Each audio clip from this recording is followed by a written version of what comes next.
Marami ang natutuwa dahil lumalaki na ang pamilya Soto at magkakaroon nga ng panibagong baby si Pauline Luna.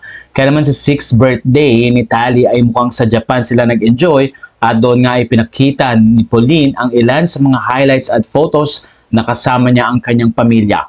Ilang mga netizen din na nagsabing mag-ingat daw si Pauline sa pagbabiyahe lalo na't ngayon na nagdadalang tao siya. Pero ilang mga highlights naman ang ipinakita ni Pauline after ng nasabing bakasyon sa Japan.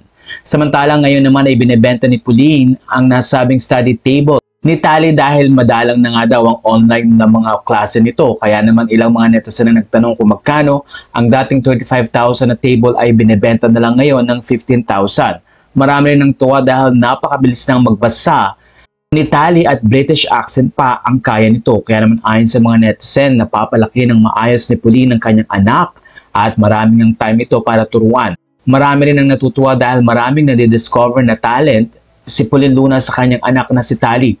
Kamakailan ay pinakita nito ang galing ni Tali sa gymnastic, pati na rin ang husay nito sa pagsasalita at pagbabasa.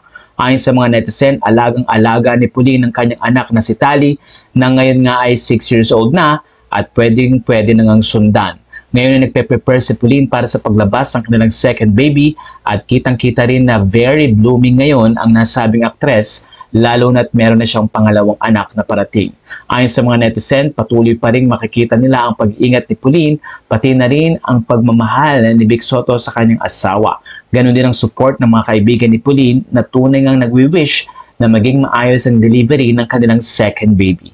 Ayon sa mga netizen, well-deserved ang bagong baby na parating dahil kitang-kita naman ang closeness at ang family bonding ng mga Soto.